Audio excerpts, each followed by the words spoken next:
Hi, Keith Prather here with your September NCM update on the marine sector. And this is your economic outlook. I'm going to share my screen here real fast. Okay, so the index that we use for marine came in a little bit hotter coming into August. So it's the period of time that we have the latest data for. So I'm recording this in August or I'm sorry, in October. And as data flows in, it lags by about 30 days or so. But the index came in at 96, up from July's reading of about 94.9. Some of that's seasonality, we know that, but a little bit hotter later in the season than expected. Couple things I want to point out about the index. If you take a look at the long-term trend line, well, we were right on it. We've fallen right onto that. But historically, we still stay at pretty high levels. So we still have what we're calling a demand environment, right? So this is like a leading economic index. It shows what the economic fundamentals are like looking the next 6 months ahead. And so the environment, the picture for the environment that it's creating looks like it's pretty solid.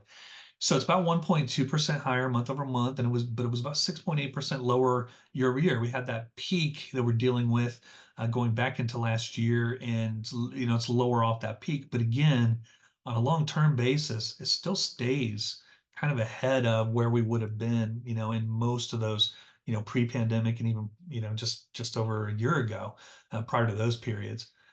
Looking at the producer price index, we don't see a lot of pressure here. This is normally kind of what we see for pricing in boats. Sorry, excuse that, but really unchanged month over month, about 1.3% higher year over year, but still the costs for boat building and what we're seeing here are lower. And the reason why we look at this is because that typically when you start to see these prices increase, it means that demand is well outstripping supply. So it looks like we have a pretty balanced supply chain at the moment where inventories are available, that the cost to produce boats is not necessarily low, but it's a little bit lower, obviously, than it was during the peak that we saw, coming out of the global supply chain crisis in 21 and 22. So that's just sort of the backdrop for the environment. Now, I've done this in many of the other videos for NCM this month, and I think it's important to continue to reiterate this. So this is the Fed's dot plot. This just shows what happens with interest rates over the next year. And there's been a significant change. And this is really important when we think about boats and lending and anyone taking on long-term debt. So the dot plot is just each Federal Reserve member's vote. So they vote and they decide where they think interest rates are going to be by the end of a period. So these votes right now are showing kind of where they think interest rates will be at the end of 2024. And then we have 25, 26, 27. In their June meeting, when they did the last dot plot prior to the September dot plot, they were anticipating rates would be somewhere around 5%. Okay. Based on the latest dot plot, they think by the end of the year, they're going to be somewhere between 4.25 and 4.5%. So in September, the Fed lowered interest rates by 50 basis points. So we came down to that 4.75 to 5% range. What they're telling us here is that they are at least assuming another quarter to 2 quarter point cuts. So that would bring the rate down to around 4.25%. So that's a full basis point from where we were over the summer. Now, looking ahead, it even gets more interesting because they were thinking prior that we were going to be somewhere around 4% for the end of next year. But where we're going to be is closer to 3%. So a full point ahead of where we thought we were going to be just 3 or 4 months ago. So this means that the Fed is spooked by what they're seeing a little bit in the labor market. They're a little concerned about one of the unemployment readings that they're getting. It's called the U6 rate. It's just a very broad measure of unemployment, and it's surging a little bit hotter than expected. And by the time you see unemployment rates start to increase, and you try to do something about it, it's typically too late, right? Unemployment's a lagging indicator. They have to get ahead of it.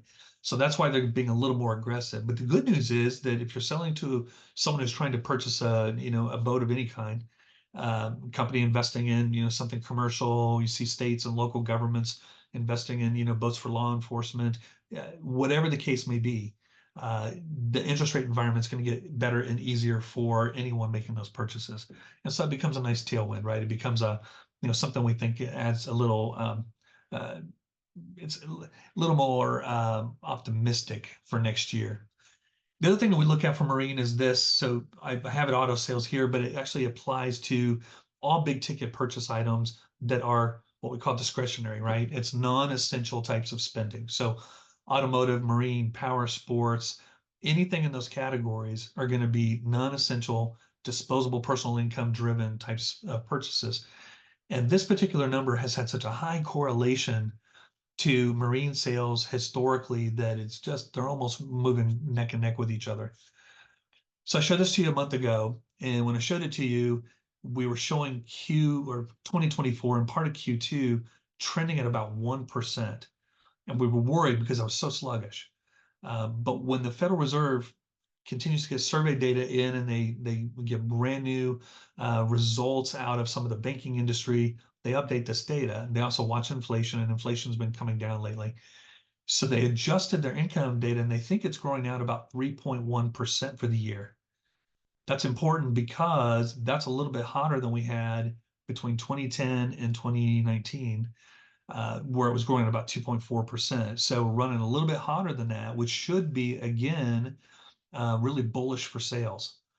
Now we're going to go ahead and keep the forecast at about 1.4 for the full year. We think maybe by the time we get a couple more months of data, obviously we'll adjust that, right? And if it's going to be hotter, right now forecasts are maybe as high as 2%. So just creates a little bit better operating environment, but we're going to be watching it for next year because next year the forecast is it's still going to come in at about 1.4.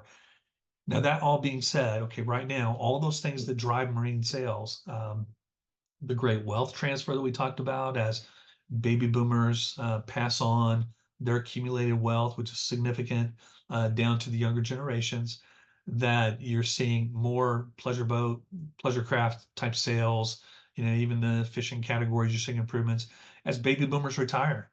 And you have the rate of about 10,000 a day retiring. You're seeing more purchases like that take place. You've also got better wages and wage income. We see good, steady job growth in categories like construction, manufacturing is kind of flat. But most of those categories that drive a lot of fishing boat sales, personal watercraft, pleasure cruising, a lot of those categories still doing very, very well. And then the upper end of the income spectrum. So any household making more than $75,000 a year and up are seeing some of the best wealth that they've had in decades, wealth creation. So stock market is booming. We think that generated about $220 billion in additional consumer spending last year. It feels like it's going to be about the same this year. So the bottom line in all this is that if you get beyond the election, we get beyond the East Coast port strike, we get beyond some of these things that have created a lot of uncertainty, and we get into an environment where we know who the president is, we know what the composition of Congress looks like, we get some of the strike things behind us. It creates an environment where consumers will kind of come out of their savings environment, they come out of their cocoon, and they start spending again. And especially with interest rates coming down, then they start going for more of the big ticket items. So I really hope 2025 looks like a much better year for all those reasons. So looking ahead, and we look at Q3 GDP is coming in hotter than expected, as I said. Looks like Q4 is still going to run about 1.3%, but generally no recession on the horizon, at least for now. There's a little bit of a fear factor out there, and we think that there are some conditions that do create a little bit of a risk premium moving forward, like the federal deficit and some of the things that we see with some pockets of the stock market and manufacturing being a little sluggish in some areas. But generally, there's no recession on the horizon, at least at the moment. So we'll continue to watch it. We continue to do these updates every single month. You've got my contact information, so feel free to reach out to me anytime if you have questions about this sector. And hope everyone stays safe, and I hope you have a fantastic month. And we'll see you next month. All right, take care. Bye bye.